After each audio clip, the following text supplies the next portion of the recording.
Olá, tudo bom? Hoje eu separei para você uma lista com 7 alimentos que são inimigos para quem está no período de menopausa, que é um período muito delicado para as mulheres. É quando a gente tem uma diminuição natural de alguns hormônios sexuais. Com isso, vem alguns sintomas físicos que podem ser agravados dependendo do tipo de alimentação que você faz e do seu estilo de vida. Então é super importante que a gente tente restringir um pouco desses alimentos que podem impactar negativamente. Eu vou te falar quais são esses alimentos e sugerir algumas trocas saudáveis e deliciosas para o dia a dia. Você vai adorar, fica aí até o final que você não vai querer perder. Antes de começar o nosso vídeo, eu quero te pedir para me contar aqui embaixo se você já está na menopausa, com quantos anos você entrou na menopausa, se você está naquele processo de perimenopausa ou não. E lembra que esse vídeo aqui, se você é homem está assistindo, tem alguma mulher aí na sua casa, alguma filha, sua esposa, enfim, sua irmã que está passando por esse período, compartilha esse vídeo, vamos ampliar essa corrente do bem e ajudar mais pessoas, que é isso que eu quero aqui com o canal. Como eu te falei, a menopausa é um período natural da vida das mulheres, né? A gente tem oscilações durante a nossa vida. No começo a gente tem a primeira grande oscilação hormonal, que é durante a adolescência, quando a gente tem um aumento de alguns hormônios sexuais que são secretados no nosso corpo.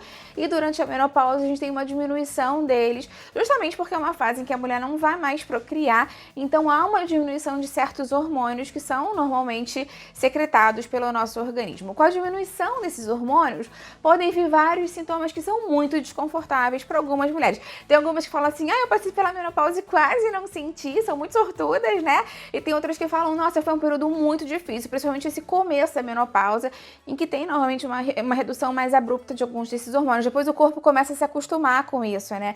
Então alguns dos principais sintomas que muitas mulheres reclamam, com certeza o principal eu acho que é o fogacho, né? Aquelas ondas de calor que a mulher às vezes está no ar-condicionado e sente aquele calor suando, pingando. Isso é muito desconfortável para ela, até mesmo socialmente, no ambiente de trabalho, isso pode estressar bastante. Outro grande problema são as alterações relacionadas ao comportamento, né? Como a gente tem uma mudança nessa secreção de hormônios, muitas das emoções podem ser impactadas. Então, algumas mulheres ficam mais ansiosas, mais irritadas e mais depressivas. Quase como se fosse uma TPM que dura muitas semanas e até mesmo meses. Outros problemas podem estar relacionados com a insônia, com a secura vaginal, a diminuição da libido, podem estar relacionados também com o próprio metabolismo, podendo facilitar o ganho de peso e podem ter outras repercussões no corpo da mulher. Vale a pena ressaltar que nesse período da menopausa, muitas mulheres podem ter uma diminuição da massa muscular e da massa óssea, esse é um ponto importante, até mesmo por conta da secreção desses hormônios, e podem desenvolver muita fadiga, ou seja, as mulheres descansam, né? Dormem as horas que deveriam por dia, mas mesmo assim se sentem muito cansadas. Isso tudo está relacionado com essa questão da diminuição dos hormônios do nosso corpo, dos hormônios sexuais femininos. Então existem alguns alimentos que a gente consome que podem piorar esses sintomas. Eu vou falar agora para você quais são os 7 que você deve evitar consumir, reduzir ao máximo para melhorar essa questão dos sintomas da menopausa. Claro que o primeiro alimento que a gente tem que ter cuidado ao consumir o mínimo possível, não só quem está na menopausa, mas principalmente quem está nesse período da vida, é o açúcar branco, refinado e os alimentos que são feitos com ele, né? Doces, compotas, sorvetes e tudo mais. Isso porque o açúcar refinado, ele tem duas questões aí interessantes. Primeiro que o açúcar dá um pico de insulina quando a gente consome, né? Ele é absorvido muito rapidamente pelo nosso corpo. E a insulina é um hormônio que guarda esse açúcar, essa glicose que está no sangue, dentro das células de gordura. Então ele pode favorecer o ganho de peso, que já está mais propenso a estar aumentado durante esse período da menopausa. Então, se você já está tendo um maior ganho de peso, lembra que o açúcar vai te prejudicar por uma questão metabólica, além da caloria dele, ele favorece o ganho de peso, o ganho de gordura.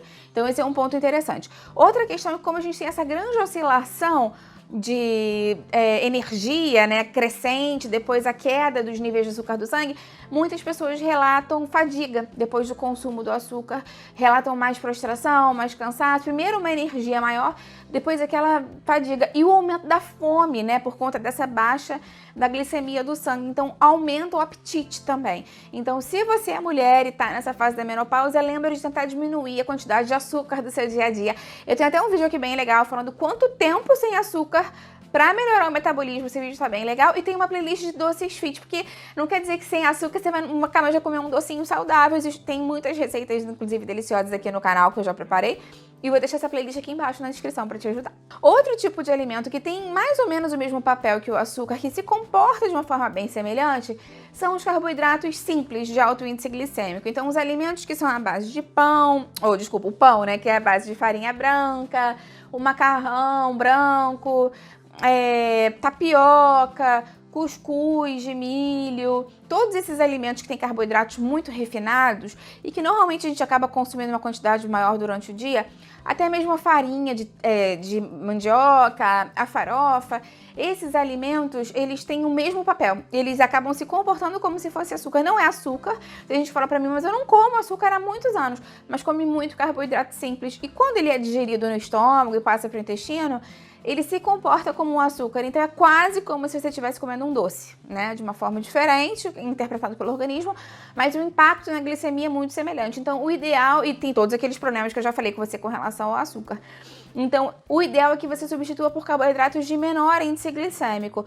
Ou você pode substituir pelas versões integrais desses alimentos todos que eu falei, ou você pode, nesse momento que consome esses carboidratos, acrescentar alguma fonte de gordura boa, de fibra ou de proteína. Então, por exemplo, a chia, a linhaça podem ser boas opções para você acrescentar nesse momento, ou gorduras saudáveis para baixar o índice glicêmico dessa refeição, né, em que você vai consumir o carboidrato. Lembra também de quantificar, né, de dosar a quantidade de carboidrato que você consome, porque isso vai te ajudar, mais uma vez, no peso, vai te ajudar na parte do acúmulo de gordura e vai te ajudar também nessa questão da energia do dia a dia. Outro alimento, não é alimento, né, mas é uma coisa que as pessoas consomem muito e muitas pessoas se viram para esse ingrediente, digamos assim, durante a menopausa, porque num primeiro momento ele dá um certo alívio, que é a bebida alcoólica. Então muitas mulheres estão com dificuldade de dormir, estão muito estressadas, precisam dar uma relaxada e falam, vou tomar um vinhozinho, vou tomar uma caipirinha, vou tomar uma cervejinha pra relaxar, pra dormir melhor, enfim, né, pra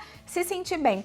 O álcool, num primeiro momento, ele pode dar isso, né, ele pode deixar você mais relaxada, né, você se sente menos estressada. Mas lembra que o álcool, ele mexe diretamente com os nossos neurotransmissores, então às vezes no começo você se sente super bem, depois você fica com mais ansiedade, com dificuldade para dormir. Então, às vezes, você pega no sono, mas acorda várias vezes durante a noite. O álcool também abaixa as inibições. Então, com isso, você acaba comendo coisas que você normalmente não comeria. Então, acaba tendo um super consumo alimentar no momento em que você consome bebida alcoólica também. Além do que o álcool pode prejudicar também essa questão dos fogachos. Muitas mulheres que bebem bebida alcoólica relatam que aumentam os fogachos durante esse período. Então, é super importante que você tente não consumir bebida alcoólica. Lembra que eu tenho aqui no canal um vídeo falando de pessoas que ficam mais de 30 dias sem álcool, os benefícios que isso traz para o nosso organismo. Eu vou deixar isso aqui embaixo na descrição também. Outra bebida que pode prejudicar nesse período de menopausa é o café. Isso porque a cafeína, ela pode estimular muito você. A cafeína é um potente excitante do nosso sistema nervoso central. Então, se você já está mais ansiosa, mais estressada, lembra que a cafeína pode prejudicar com isso, tá bom? Pode deixar você com mais taquicardia, mais agitada, mais ansiosa. E aí você não sabe o que veio primeiro, né? O ovo ou a galinha. Se você tá ansiosa, se foi por causa da cafeína, então lembra de controlar a quantidade do cafezinho. Lembra também que a cafeína pode prejudicar o seu sono e também, por ela ser muito termogênica, pode aumentar muito os fogachos. Então, uma boa substituição pode ser você trocar o cafezinho ou por café descafeinado, que pode ser uma opção interessante. Tem um vídeo inteiro aqui falando mais sobre café descafeinado, prós e contras dele, vou deixar aqui embaixo na descrição. E você pode substituir também por algum tipo de chá, claro, por exemplo, chá de camomila, chá de erva doce, ou até mesmo um chá verde ou um chá preto, porque apesar deles terem cafeína, a quantidade é bem menor, e tem também a teína, que regula um pouco essa questão da ansiedade. Então pode ser uma opção para você, não necessariamente eliminar completamente o café do dia a dia, mas de repente tomar um café pela manhã e no restante dos horários, né, à tarde ou após o almoço, a gente tem o hábito de tomar um cafezinho, optar por substituir por um desses chás. Me conta aqui embaixo se você tem hábito de tomar café no dia a dia, escreve pra mim nos comentários. Se tem alguma bebida que você toma assim de forma recorrente, Se você toma mais chá, mais café, qual é a bebida que você mais bebe no dia a dia? Escreve pra mim que eu vou adorar saber seu comentário. Outro tipo de alimento que pode prejudicar muito esse período da menopausa são os alimentos industrializados. Antes de falar mais sobre eles, eu quero te pedir, se você tá gostando do vídeo, já deixa logo sua curtida. A curtida é super importante pra mim. Mostra pro YouTube que você gosta do canal, que você gosta do meu conteúdo, que você confia em mim e faz com que esse conteúdo aqui chegue pra mais pessoas, mais mulheres que precisam dessas dicas que são tão importantes pra nossa qualidade de vida, né? Então, os alimentos processados acabam sendo um combo, às vezes, de carboidratos de alto índice glicêmico. Muitas vezes eles são muito ricos em sódio, muito ricos em açúcar, para melhorar a preservação, né? O tempo de prateleira deles. Então, eles acabam podendo fazer com que você fique mais inchada, retenha mais líquido, que é pior mesmo para essa questão do ganho de peso, da sensação, né, do corpo parece que está mais intoxicado, mais pesado, além de contribuir para o ganho de peso e serem mais inflamatórios, que prejudicam realmente, principalmente as mulheres que estão nesse período da menopausa. Inclusive, alguns desses conservantes, corantes, aromatizantes podem prejudicar essa parte das nossas emoções, podem prejudicar a ansiedade, até mesmo a depressão em algumas pessoas. Então, claro que você não tem como, né, parar de consumir todo e qualquer tipo de alimento industrializado no seu dia a dia, mas opte sempre pela versão natural, sempre que tiver. E tente preparar o máximo possível dos seus alimentos em casa. Por exemplo, ao invés de você comprar uma pizza congelada do supermercado, por que você não faz uma pizza caseira? Não necessariamente precisa ser uma pizza com poucas calorias ou, enfim, com poucos carboidratos, mas pode ser uma pizza mais saudável. Por exemplo, mesmo que você já faça trocas naturais, como, por exemplo, substituir a farinha de trigo por farinha de aveia nessa pizza, ela já vai ter menos calorias e muito menos carboidratos e menos gorduras do que a pizza do supermercado. Então, o que eu tô querendo dizer é que não necessariamente, se você já é uma mulher magra, né, e tá preocupada, eu vou usar alimentos saudáveis, vou ficar cada vez mais magra.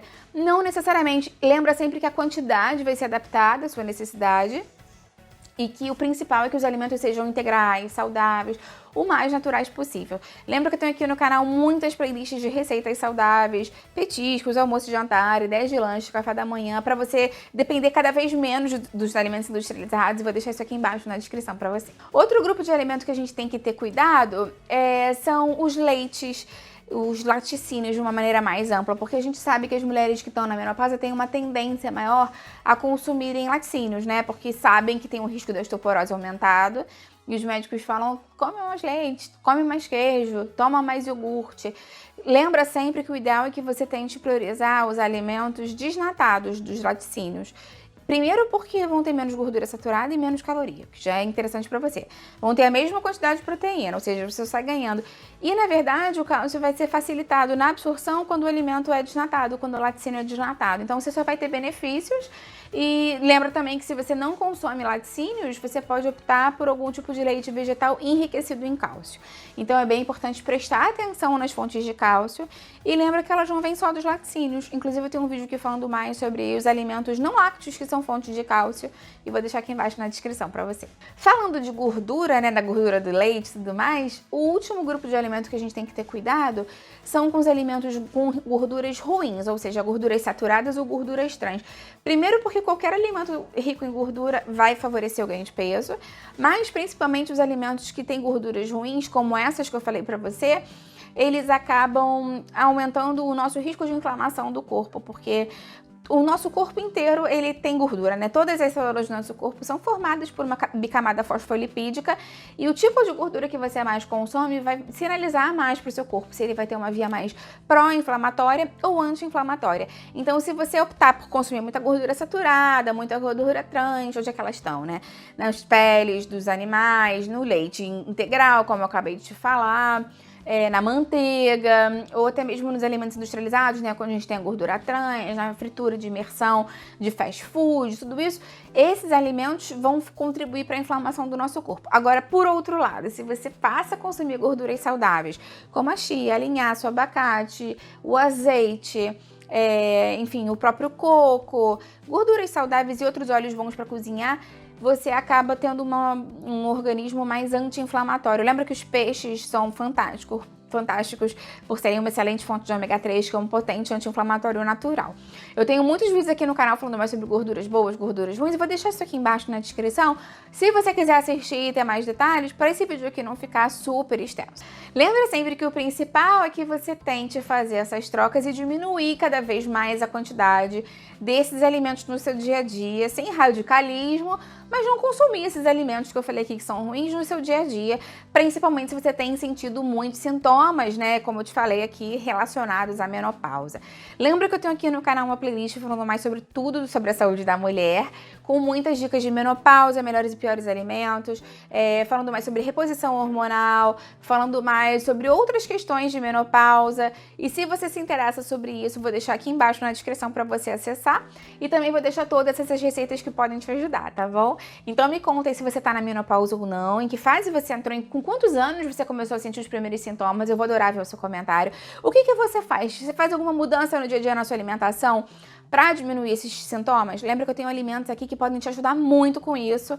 E também vou deixar esse vídeo aqui embaixo na descrição, tá bom? Aproveita e curte o vídeo se você ainda não curtiu, porque como eu te falei, isso me ajuda muito. E compartilha com quem vai gostar e com quem precisa. Vamos juntos ampliar essa corrente do bem, que é isso que eu quero aqui com o canal. Até a próxima, tchau, tchau!